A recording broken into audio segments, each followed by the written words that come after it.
Good morning, everyone. Good morning, sir.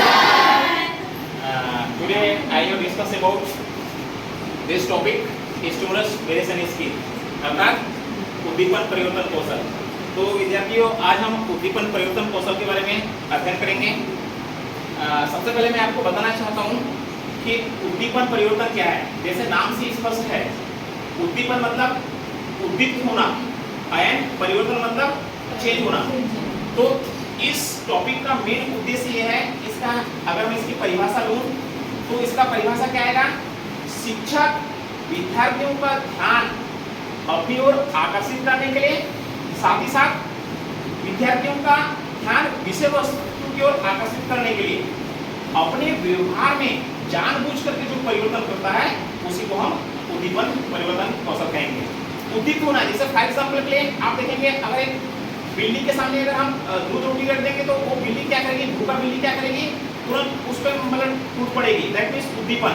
तो यहाँ पे विषय वस्तु को लेकर के भी जब टीचर्स, आपका ध्यान जरूर मतलब हमेशा एक जैसा रहता नहीं है, अलग अलग चला जाता है। तो आपका ध्यान को अपनी ओर आकर्षित करने के लिए वो अपने व्यवहार में कुछ ना कुछ परिवर्तन करता है। हो सकता है वह विभिन्न प्रकार की विधियों का प्रयोग करे, हो सकता है वो मॉडल्स दिखाए, कई प्रकार के। हम देखेंगे इसमें क्या रहेगा। तो दैट मीन्स ये कहलाएगा। क्लियर?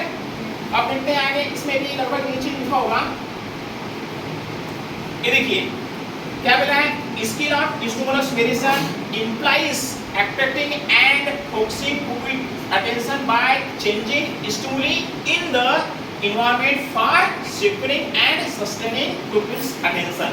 अर्थात क्या बोला जा रहा है, उद्दीपन परिवर्तन कौशल से तात्पर्य वातावरण में उद्दीपन परिवर्तन करने से है जिससे छात्रों का ध्यान आकर्षित व केंद्रित किया जा सके एवं उसे बनाए रखा जा सके।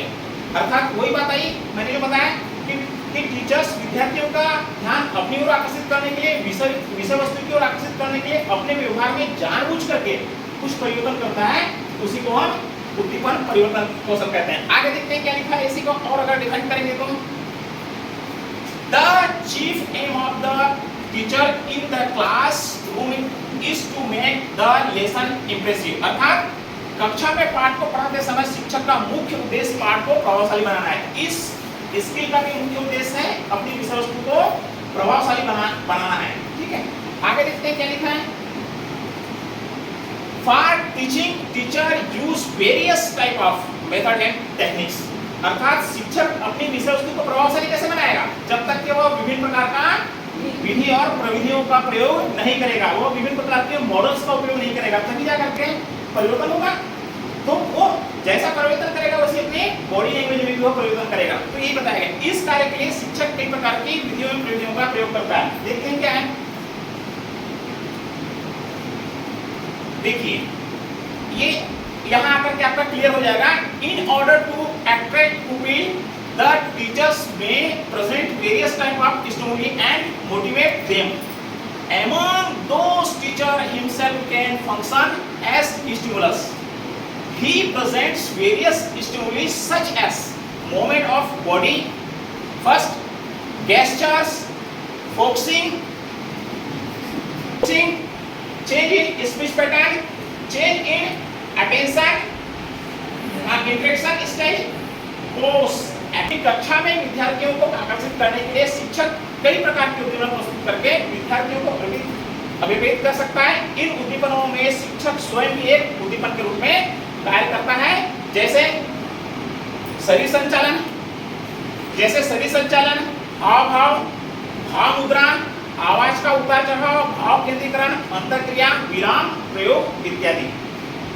अर्थात अब आप यहाँ पे देखेंगे, अगर हम पहली बात करते हैं क्या बोला है, शरीर संचालन। शरीर संचालन का मतलब क्या है, शरीर संचालन एक उद्देश्यपूर्ण प्रक्रिया होनी चाहिए। अर्थात टीचर जब भी ऐसे विद्यार्थी के पास जाता है तो एक वो वापस आता है ब्लैक बोर्ड की ओर।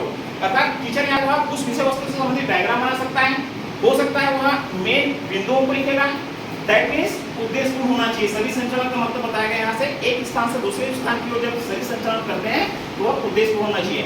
अगर टीचर ब्लैक बोर्ड की ओर आता है और बिना लिखे ही चला जाता है तो ये उद्देश्यपूर्ण होगा क्या, नहीं होगा। इसका मतलब ये बताया गया। दूसरा क्या है आपका, हाव भाव मतलब गेस्चर्स। हाव भाव में आपके पूरे शरीर का आ जाएगा, आपकी आई आंखें दिखाना, आई नीचे करना, ये सब हाव भाव में आ जाएंगे।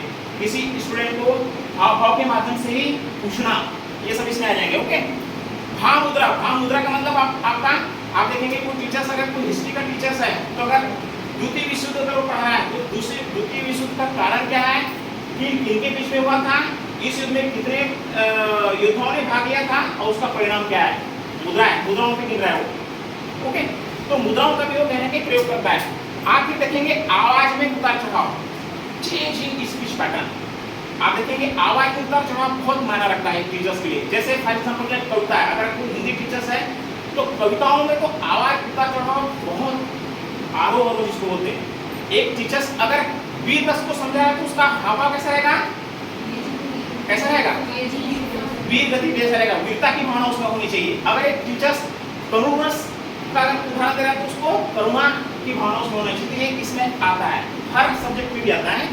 आगे अंतःक्रिया, एक कक्षा में टीचर्स और स्टूडेंट के बीच में क्या इंटरेक्शन हुआ है, अंतःक्रिया हुई है, उस विषय वस्तु को लेकर के इत्यादि।